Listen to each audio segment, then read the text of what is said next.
udah mulai banyak yang tanya. Mungkin dari Bu Rosita Masita Store dulu dari tadi nih. Udah nungguin. Boleh Ibu Rosita, silahkan. Assalamualaikum. Ini di layar saya ngacung semua simbolnya nih, Mbak. Iya. Iya. Silakan. Selamat siang Pak Wira. Masya Silakan. Allah, keren sekali. Tiap hari keren sih kalau Pak Wira memberikan materi. Alhamdulillah. Bertanya aja Pak ya. Misalnya gini, Silakan. memang direferensikan sama customer gini. Beliau sering order gitu kan, tahun demi tahun tuh order terus ternyata beliau itu bekerja di perusahaan yang besar. Nah, terus dia bilang begini, Mbak Sita, kamu dari dulu belum punya pabrik kayak gitu. Terus ayo kamu harus siap, aku bantu katanya gitu. Tapi menurut saya pribadi, saya tuh maksudnya belum seperti yang beliau bayangkan, kayak saya tuh udah besar banget, udah seperti apa gitu. Masih UMKM ya udah 4 tahun ini. Maksudnya saya harus seperti apa gitu loh Pak menanggapinya. Karena memang saya selalu opportunity itu banyak banget, Masya Allah, Alhamdulillah. Tapi ya itu kendala saya merasa apa saya harus terima dulu sambil jalan, apa seperti apa gitu. Pernah sih Pak order misalnya ada 3.000 gitu, saya masih mampu ya menerima. Tapi kalau ini kan misalnya perusahaan, waduh ini besar banget, ini pasti seperti itu saya. Terus saya harus gimana ya menyikapi hal ini gitu loh Pak. Untuk kedepannya saya masa kayak gini terus sih, nggak berani terus lalu kapan saya maju gitu. Terima kasih Pak. Oke. Saya bilangnya nih Bu Rosita, namanya happy problem. Istilah saya itu namanya happy problem. Masalah yang bikin happy gitu ya. Ingat, namanya masalah itu adalah sesuatu yang mengganggu. Kalau dia tidak mengganggu, bukan masalah. Jadi, kalau hal itu terjadi dan mengusik Bu Rosita, sampai makannya nggak nikmat, tidurnya nggak nyenyak, segera mungkin atasi, bikin atur strateginya. Cuma, sebelum eksekusi, memang ya, sekalinya kita puas melayani, sekalinya kita berhasil menciptakan kepuasan pelanggan yang puas itu kan cerita ordernya banyak banget, datangnya nanti banyak tuh blok biasanya. Cuma pada saat itu kita harus bisa nahan diri, kita ukur dulu apakah ini datangnya cuma sekali-kali atau berketerusan. Itu dulu tuh, karena memang akan ada masa-masa di mana datangnya itu biasa kita ngelayanin cuma 10, tapi ada puas, tau-tau berat. Awal kita ngelayanin cuma 10, yang datang ini kali 1.000. Cek, mungkin 1 kali ini 1.000 masih bisa diatasin. Tapi coba cek, minggu depan, bulan depan, masih 1.000 lagi nggak? Masih 2.000 lagi nggak? Artinya apa? Judulnya kita itu akan dihadapkan pilihan scale up, melakukan peningkatan skala usaha, produksi kah? Kalau produksi tentu nambah peralatan dan mesin, nambah ruang produksi, nambah orang segala macam. Atau kita begini dulu aja sampai saya memastikan hal ini datangnya memang tidak sekali-kali. Kalau ternyata setelah saya evaluasi 3 bulan ini dan ternyata begitu terus, saran saya adalah mulai rencanakan peningkatan skala usaha bertahap sesuai dengan kemampuan kita. Tentunya dengan perhitungan yang tepat.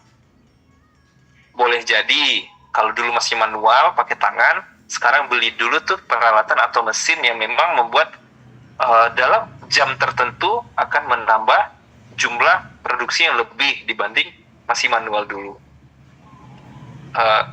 Gunanya buat apa? Mengantisipasi resiko. Ya kita kan nggak tahu juga Bu. Pernah dulu sempat kami hampir waktu saya masih main di cake, awalnya bikin roti itu bakery ya, cake bakery, bikin roti itu masih manual pakai tangan. Tahu-tahu ternyata nikmat, banyak yang suka. Teman saya malah ide, Wira gimana kalau kita beli sekarang mixer 40 kilo, harganya jutaan pada waktu itu. Nah kita mikir 40 kilo, sementara produksi harian kita itu masih di 4 kilo, 5 kilo lah, sekarang 8 kali lipat. Harganya begini, wah gimana ya? Nah kita pending dulu ke 40 kilo, kita naikin dulu bertahap. Artinya kan beli alatnya nggak langsung sebesar itu, tapi yang bisa mengantisipasi itu dulu. Nah, kita pengen mengantisipasi supply dan demand kita, permintaan kita rutin nggak sebesar itu. Kalau ternyata rutin, baru kita eksekusi ke yang besar. Jadi bertahap aja Bu, sehingga mimpi Bu Rosita untuk besar itu tidak terkubur. Mimpinya dihidupkan, ditumbuhkan. Ibarat orang bikin rumah tumbuh seperti itu. Gitu. Oke Bu Rosita. Siap, terima kasih. Siap. Pak, nanti kalau misalnya butuh apa, saya WA boleh ya Pak? Izin? Boleh, monggo. Siap.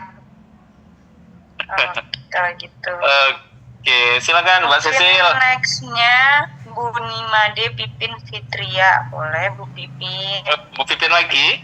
Oh iya, maaf nggak bisa hidupin cam, saya lagi di jalan. Pak Wira, Iya. saya pemilik usaha Mutiara Gitbay, itu sudah berdiri sejak 10 tahun Pak. Wow. Jadi ini kepuasan itu ya Pak Wira. Kan kita tahu ya Pak Wira, level kepuasan orang beda-beda ya Pak ya. Jadi biasanya kalau orang minta saya belanja sama saya Mutiara, saya videokan cukup sekali, maksimal 2 kali gitu jenis Mutiara, itu sudah beres Pak. Suatu hari nih ada nih Pak, saya sampai 10 kali atau lebih, dan dia di jam-jam yang nggak normal gitu loh Pak, minta video. Nanti yang 1, 2, 3 nanti dia balik lagi. Kalau yang 1 dibandingin sama yang 3 pokoknya cerewet sekali Pak. Nah kemudian akhirnya deal belanjanya di marketplace, tapi ternyata dia bikin komentar tuh Pak di Tokopedia saat itu di marketplace. Dia bilang saya tidak ramah melayaninya. Padahal atas sama bawah dari komennya dia ini itu bagus-bagus Pak, bintang 5, mentok di bintang 4 gitu. Nah dia ini bintang 2, dan dia statementnya itu saya tidak ramah. Itu padahal saya sudah bolak-balik fotokan, videokan, itu sampai 2 hari saya handle cuma dia itu, dan banyak mutiara yang saya fotokan gitu loh Pak. Jadi saat itu saya pengen maki-maki tuh Pak, elunya aja. Pengen sekali rasanya. Tapi saya nggak tahu Pak, saya nggak tahu mesti balas apa. Kalau menurut Pak Wira, saya perlu dibalas nggak sih itu Pak marketplace? Dan kan Bapak tahu ya itu dibaca semua orang yang akan belanja ya Pak ya. Dan itu benar-benar ramah, itu tuh nggak enak banget Pak bahasanya ke saya gitu. Menurut Pak Wira sebaiknya saya balas apa ya Pak? Oke, makasih, keren. Ini soal mindset melayani Bu ya dalam bisnis. Pertama, kita bukan pemuas semua orang. Oke ya, itu satu. Kita bukan memuaskan semua orang. Capek loh kalau kita memuaskan semua orang. Makanya di bank saja ada nasabah prioritas dan ada nasabah biasa. Yang berhak mendapatkan pelayanan yang super itu adalah mereka yang prioritas. Kenapa? Mereka kasih value yang membuat mereka jadi prioritas. Di bisnis hampir sama. Boleh kok kita melakukan yang namanya anak tirikan pelanggan. Boleh. Kenapa? Mereka juga ngasih sesuatu yang besar untuk kita. Sah-sah aja. Tapi tetap ada dasar pelayanan memuaskan untuk yang berlaku semuanya. Itu satu. Wajar kan? Orang ngasih duit kita banyak, kita layani lebih. Wajar banget. Itu manusiawi banget. Yang kedua adalah, kalau konteksnya marketplace, kita pelajari dulu perilaku orang belanja di marketplace. Kalau saya pribadi belanja di marketplace untuk produk baru nih, saya pasti akan melihat review. Nah, nanti saya kan bandingin itu. Wah, bintang 5-nya berapa biji? Bintang 4-nya berapa? Kok masih nyempil bintang 1 ya? Nanti saya baca tuh bintang 1. Cuma, tetap aja, ketika bintang 5 dan bintang 4 banyak, yang bintang 1, bintang 2 itu nggak akan berpengaruh signifikan. Jadi abaikan. Oleh karena itu apa? Tugas Bu Pipin adalah perbanyak review yang ngasih bintangnya 4/5, 4/5, 4/5, 4/5. Nanti, kalaupun ada bintang 1, bintang 2, itu tidak akan berpengaruh sekali.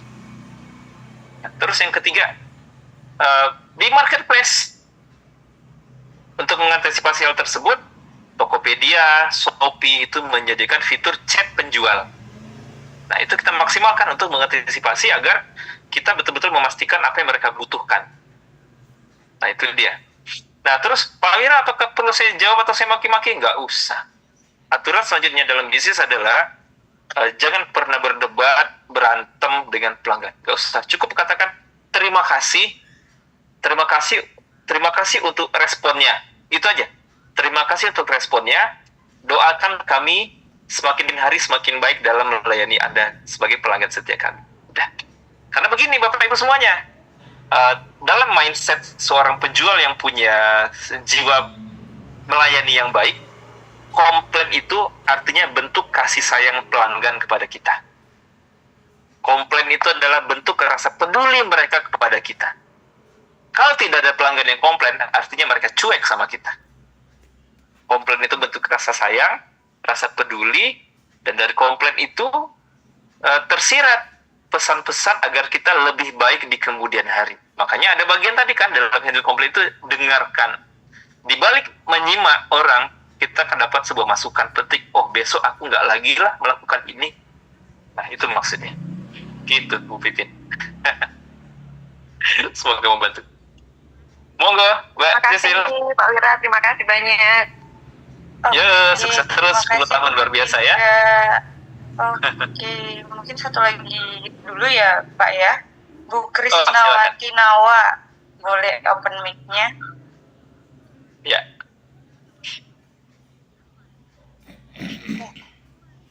Selamat siang Pak Wira. Siang, Bu Krisnawati Nawa Cookies. Iya. Ini saya mau tanya tentang sebuah warung dulu waktu saya sekolah. Jadi kan kepuasan pelanggan itu dilihat dari pelayanannya ya Pak ya. Nah, Salah di satunya. warung itu tuh dilihat dari pelayanannya yang bagus gitu ya. Cuma ketika saya ke sana, itu tuh justru orang-orang tertarik itu karena cerita dari teman-teman. Ayo kita ke sana di warungnya Mbok Galak gitu. Jadi terkenalnya itu bukan karena pelayanannya yang bagus, tapi karena pelayanannya yang galak itu.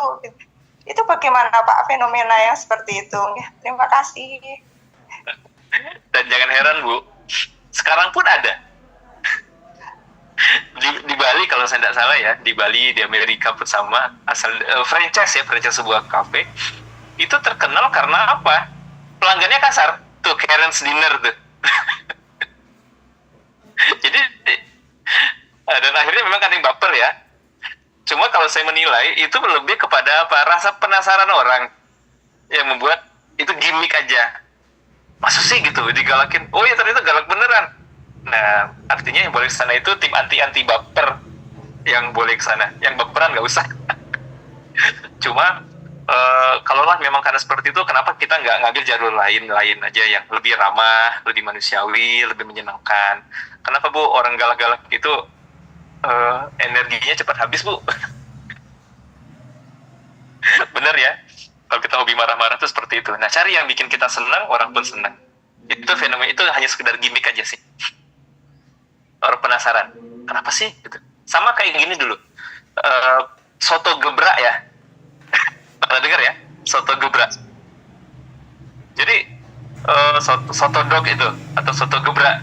Jadi penasarannya itu masa sih digebrakin gitu? Oh iya, nanti kaget loh ke sana. Dan ternyata akhirnya rasanya penasaran. Saya ke situ tadi, astagfirullah, gebrak gitu, kecapin gitu. Nah itu tuh. Ya Pak, pas kecil saya sampai kaget gitu kata Bu Rosita. Nah itu gimmick. Cuma tetap dia layani seperti biasa. Nah, Ibu tinggal pilih nanti bagaimana strateginya itu mengundang orang datang, bikin rasa penasaran atau apa. Gitu. Terima kasih Pak Wira. Ya, sama-sama Bu Nawa. Nawa Kids.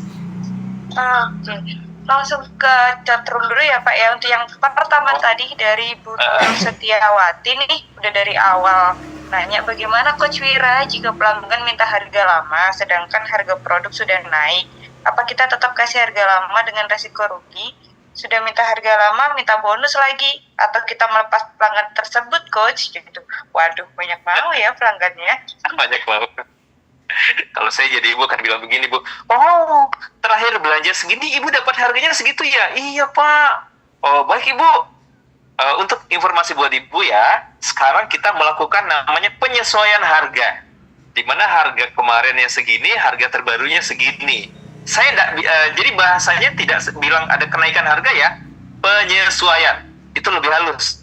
Dan karena Ibu pelanggan lama kami, maka 1 kali ini saja Bu, saya berikan Ibu harga kemarin. Besok kita pakai harga yang baru ya Bu. Dah. Itu aja. Jadi kita mengedukasi orang juga, karena kan ya nggak enak juga masa pakai harga lama melulu gitu. Pak, bagaimana kalau yang komplit dari pelanggan usia anak-anaknya umur berapa dulu nih Bu? Kalau masih adik-adik ya komplit orang kasih penjelasan ke orang tuanya lah. Gitu. Usia TK, berarti kita ke orang tuanya ya, kita kasih penjelasannya. Kan anak TK kan duitnya dari papa dan mamanya. Gitu.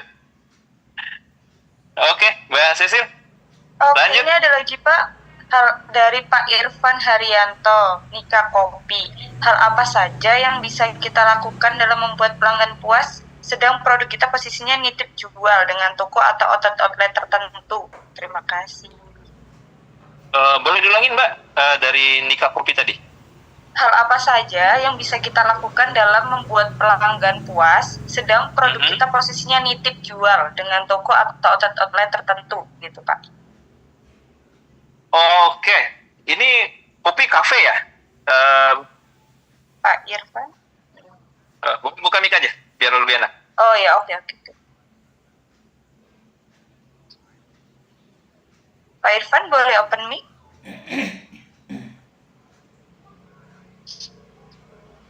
Halo. Irfan Mas ya. Hai. Oh, lagi di atas motor. Iya. Iya. Halo Pak. Gimana Pak? Jadi Kalau memungkinkan untuk buka mic, tidak apa-apa. sudah. Yuk, silakan. Sudah kedengeran? Sudah kedengeran Pak Irfan. Ya. Jadi posisinya kan kalau produk kita itu kan bentuknya botolan. Ya. Nah, jadi kita sistemnya itu titip jual ke outlet gitu. Ya. Nah, untuk gimana caranya kita mengatasi kalau misalkan atau membuat pelanggan kita itu merasa puas dengan produk kita yang kita titipkan gitu Pak. Oke. Jadi Pak Irfan nitip ya, yang nitipin ya, bukan dititipin ya. Betul, ini Oke, baik. titip jual. Nitip jual. Pak Irfan produk, bikin kopi botolan terus dititipin. Ya, begitu? Betul. Oke, baik. Caranya begini. Nah, anggap saya punya 5 tempat penitipan. Sebelum saya melakukan penitipan, saya akan bikin sebuah challenge. Challenge ini punya hadiah nih kepada tempat-tempat yang saya titipin. Artinya apa? Saya memotivasi mereka juga untuk menjual produk saya lebih banyak. Ini seperti sama dengan membina reseller tepatnya. Jadi saya akan bikin tuh, misalnya di toko pertama, seandainya Bapak Ibu di toko Ibu bisa menjual, saya akan titip 10 botol, kalau 10 botol ini bisa terjual dalam 3 hari, nanti akan saya kasih diskon untuk di penjualan selanjutnya. Itu. Atau toko Ibu akan jadi saya prioritaskan untuk masuk ke sana. Jadi apakah potongan harga, cashback ya, kasih cashback, prioritas untuk barangnya lebih cepat dimasukin ketimbang produk toko yang lain, atau nanti kita bikin lagi sistem bonus bulanan atau 3 bulanan. Tapi kalau misalkan tempat penitipan sudah banyak, nanti itu akan saya bikin satu grup WhatsApp-nya, saya akan ranking mereka. Di toko A, keren, toko A bisa menjual produk kopi kami dalam seminggu 50 botol, toko B menyusul di 45 botol, toko C. Kita masih ada waktu ini sampai tanggal 22 bulan depan, penjualan terbanyak saya kasih di umroh. Contoh. Nah, jadi kita memacu mereka ya untuk bantu penjualan lebih banyak dan ada sistem rewardnya. Tapi walaupun ada reward, punishment juga berlaku. Apabila tidak bisa mencapai penjualan sebanyak ini, mohon maaf, saya akan beralih ke toko yang lain. Nah, kira-kira seperti itu. Ya kan, buat apa kita paksain ya Pak ya? Atau bisa jadi begini, untuk toko toko yang bisa secara konsisten menjual kopi saya 100 botol per bulan, saya akan kasih dia showcase. Nah, saya akan kasih showcase. Showcase-nya dari saya. Jadi kan istimewa. Showcase punya saya, ada label produk saya, dan tidak boleh produk lain masuk. Nah, itu yang biasa dilakukan kayak teh botol sosro sama Coca-Cola begitu. Berarti lebih ke Jadi kan orang-orang yang atau yang pemilik tokonya itu sendiri ya Pak? iya, Betul ya gitu ya. Berarti untuk Ya, kepuasan itunya atau memberikan sesuatu hal yang lebih itu lebih ke pemilik tokonya sendiri berarti ya. iya. Karena customer Pak Irfan bukan peminum kopinya, tapi customer Pak Irfan adalah tokonya. Jadi kita mesti memahami, kalau saya sebagai pemilik toko yang saya inginkan adalah barang-barang yang masuk itu ngasih saya untung. Tentu saya jual barang yang putarannya cepat. Nah, saya nggak mau lama-lama barang orang mengendap di toko saya. Nah, gitu. Siap. Baik, dimengerti Pak. Oke, hati-hati di jalan. Siap, terima kasih banyak. Saya mau izin. Terima kasih juga udah nyimak kita dari atas motor. Cakep. Iya, keren Pak. Oke, kalau gitu mungkin sekali lagi dari Ibu Mistia Ningrum, boleh di open mic-nya? Iya, silakan Bu Mistia Ningrum. Selamat siang, terima kasih kesempatannya. Perkenalkan Pak, saya Mistia Ningrum. Produk saya adalah sedotan bambu. Kita di Banyuwangi, Jawa Timur, Pak. Jadi gini Pak, selama ini kan kita fokusnya B2B Pak. Oke, B2B ya.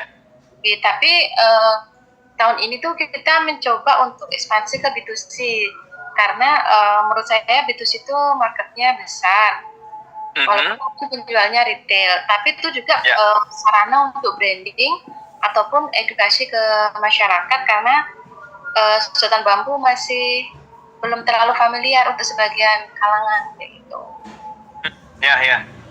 Cuman kendalanya Pak, kalau misalkan B2B kan kita biasanya effort besarnya tuh di awal aja, bagaimana kita meyakinkan calon customer, bagaimana kita membangun chemistry segala macam. Tapi setelah terjadi transaksi selanjutnya kan gampang Pak, kan berkelanjutan, pasti order lagi gitu. Cuma kalau industri ini kan beda Pak treatmentnya, karena jadi kita tuh effortnya masih berupa konten marketing gitu-gitu ya Pak, terus kemudian onboarding di beberapa marketplace supaya memudahkan customer itu untuk membeli produk kita. Dan itu menurut saya sih effortnya juga besar juga Pak, tapi hasilnya belum maksimal seperti yang diharapkan. Yang saya tanyakan adalah tips apa gitu Coach yang bisa meningkatkan sales B2C ini. Terima kasih. Oke. Memang karakter B2B dan B2C beda banget Bu ya. B2B itu kan yang paling umum adalah kan produknya itu custom ya. Kita melayani. Kenapa saya pilih B2B? Karena saya bisa membuat produk yang sesuai dengan apa yang mereka butuhkan. Itu karakter utama di bisnis yang sifatnya B2B. Kalau di B2C tidak. B2C adalah ya kita ciptakan produk buat semuanya. Artinya apa? Apa yang sudah saya bikin, ya Anda terima gitu. Atau Anda yang pilih sesuai dengan kebutuhan Anda. Karena Anda kan belinya dikit. Nah, di B2C yang diinginkan oleh end user atau pengguna langsungnya adalah experience ketika menggunakan produk tersebut. Nah, kita fokus di pengalamannya. Kalau misalkan jangan jauh-jauh deh, beli kopi sasetan aja.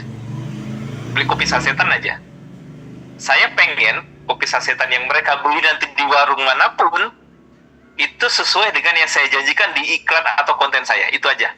Misalkan bukanya gampang, nyeduhnya cepat, rasanya nikmat, harum wangi. Udah, itu aja. Nah, maka dari itu, Ibu mesti tentukan pengalaman seperti apa yang bakal tercipta ketika customer B2C Ibu tadi atau yang belinya kecil-kecilan tadi membeli produk Ibu, apakah itu mulai membuka kemasannya, menyentuhnya, ataupun menggunakannya. Pengalaman seperti apa yang ingin Ibu ciptakan kepada mereka? Itu aja pertanyaannya Bu yang mesti Ibu jawab. Dan itu nanti, kalau sudah terjawab itu, Ibu bikin kontennya. Konten formasikan aku ngejanjin ini. Nah, ingat pelajaran branding minggu lalu? Promosi minggu lalu? Itu ada hubungannya ke sana. Ciptakan kontennya, apa yang kita janjikan, dan buktikan apa yang kita janjikan itu akan dialami oleh customer B2C kita tadi. Sehingga apa? Ketemulah dia seperti itu. Jadi bukan memang nggak menciptakan lagi yang custom akhirnya. Begitu, Bu. Contoh kayak saya pribadi ya, saya kan juga melayani perusahaan sebagai klien saya, pelatihan sifatnya in-house. In-house itu contoh pelatihan penjualan aja. Pasti saya akan membuat desain training itu sesuai dengan apa yang dibutuhkan. Cuma saya pikir begini, di luar klien saya pasti banyak salesman lain yang mengalami hal yang sama. Akhirnya saya bikin tuh produk public training untuk menyasar semuanya. Cuma kekurangannya apa ya? Mereka nggak bisa minta sesuatu yang spesial khusus mereka, karena ini adalah produk buat umat gitu, buat rame-ramean seperti itu. Baik, terima kasih banyak. Oke, sukses terus Bu Mistianingrum, Arum ya, dari Banyuwangi. Mantap. Terakhir mungkin dari Pak Pius, Pak Pius Budi. Boleh. Udah ngacung dari tadi ya. Iya, Ketemu lagi Pius. Assalamualaikum Pak Wira. Waalaikumsalam. Dari Sidoarjo. Ya, materinya sangat mantap sekali Pak. Alhamdulillah sudah saya. Alhamdulillah. Usaha saya gitu. Ini sedikit sharing Pak ya untuk dari saya mengenai menekan komplain dan memberikan kepuasan ke customer atau pelanggan. Nah, memang selama ini saya selalu owner. Jadi setiap ada customer atau permintaan order dari customer atau pelanggan, saya selalu melibatkan customer Pak. Jadi kita mulai sebelum memproduksi, mulai bahan dan desain, itu saya foto semua Pak. Saya foto, saya video. Jadi sebelum kita membuat produk aslinya, customer udah tahu, pinginnya seperti ini. Jadi memang saya rubah. Memang kadang ada juga pelanggan yang itu cerewet, tapi saya itu sudah saya hiraukan, memang mungkin itu sudah saya feel dalam feeling saya, ini pas, customer saya itu pas dengan produk saya. Produk saya kan aromaterapi, dengan beberapa perusahaan di aromaterapinya. Jadi sudah suami istri, sudah tutupnya ya. Jadi gitu Pak. Jadi walaupun ada kerugian minta custom prototype, belinya cuma 2, akhirnya saya bikin 3. Dari ukuran harga saya pasti rugi memang, tapi saya sudah mengukur risikonya. Akhirnya dari situ, dari pelayanan kita ke customer dengan melibatkan, alhamdulillah setelah jadi ada kepuasan tersendiri dari pelanggan. Dan sampai sekarang juga nggak ada komplain. Jadi dari hampir ratusan bahkan ribuan, cuma kurang dari 2% yang komplain. Biasanya dari pengiriman aja Pak. Jadi sampai sekarang pun saya banyak pelanggan atau customer baru dari luar pulau pun saya itu nggak kenal sama sekali, bahkan dari Jakarta nggak kenal. Ternyata saya tanyakan dapat referensi dari PT ini sampai dari Jakarta ke workshop saya pakai kendaraan sendiri Pak, dari Kediri gitu. Jadi memang benar Pak, materinya memang keterlibatan pelanggan itu sangat penting. Jadi kita menghindari itu produk-produk itu ada cacat atau ada komplainan. Jadi pas dengan kepuasan yang dibutuhkan gitu. Ya, terima kasih Pak Wira materinya. Mantap Pak Pius, keren ya. Keren. Makasih banyak Pak, sukses terus.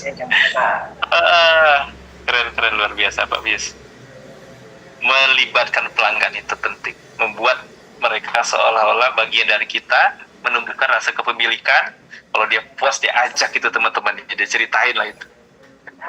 Itu namanya advokasi.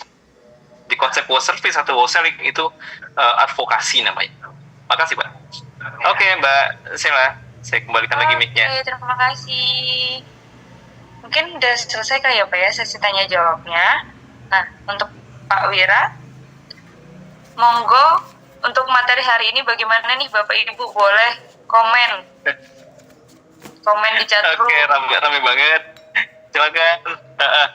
Terus satu hal yang menarik, bermanfaat dari materi kita seperti biasa pertanyaannya. Satu hal menarik atau bermanfaat atau mencerahkan dari materi kita hari ini. Materi kita hari ini. Jadi persilakan. Wow, sudah ramai itu Pak di chatroom Pak. Silakan.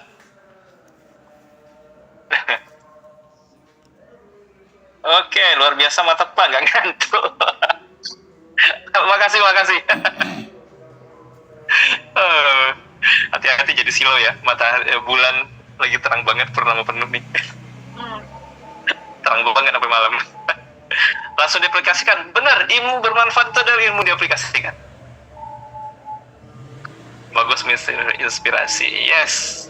Jangan lupa nanti di-share ya di sosial medianya, biar teman-teman kita yang nggak ikutan di ruangan ini juga kebagian inspirasinya dari kita. Kita jadi bisnis yang bermanfaat. Menaikkan citra brand kita juga sebenarnya, Bapak Ibu, kalau kita mau sharing dari sesuatu yang kita dapatkan ke publik, itu meningkatkan citra brand kita sebenarnya. Oke. Langsung sesi foto kali aja ya Pak ya. Iya, kita langsung masuk sesi foto. Insya Allah besok kita ketemu lagi dengan materi menarik yang lainnya. Ya, Oke, boleh dinyalakan kameranya Bapak Ibu? Oke, yang masih raise hand boleh diturunkan dulu raise hand-nya. Dari Bu Masiro, Ki Demang ini masih ngacung aja dari tadi. Nanti ya Ibu ya, yang masih ada pertanyaan. Besok Bu. Diingat-ingat tuh namanya tuh sama Mbak Sisil. Boleh nanya Bu Frida Wajinmu juga boleh. Dari awal gitu ya Pak ya, kayak tadi Bu Rosita tuh dari awal udah ngacung. Udah ngacung duluan. Belum mulai udah ngacung gitu. Iya. Oke, yuk kita foto dulu. 1, 2, 3 senyum. Oke, lagi 3 kali ya, 1 kali. 1, 2, 3. 1, 2, 3. Sudah semuanya. Wah, hari ini banyak sukses banget selalu pesertanya. teman-teman. Pak Tony, Semuanya. Pak Pius, Pak Budius, Pak Sol, kita Ningrum, Assalamualaikum. sampai ketemu lagi besok. Bu Masiro, jangan lupa besok ya ngacungin dari awal. Terima kasih, semoga ilmunya bermanfaat untuk semuanya. Saya izin pamit duluan. Amin. Ya, terima kasih Bapak Ibu, semangat ya buat besok. Oke, dijaga kesehatannya. Kami tunggu besok. Selamat sore, selamat menjalankan aktivitas kembali. Terima kasih. Monggo, boleh leave. It's part of who I am.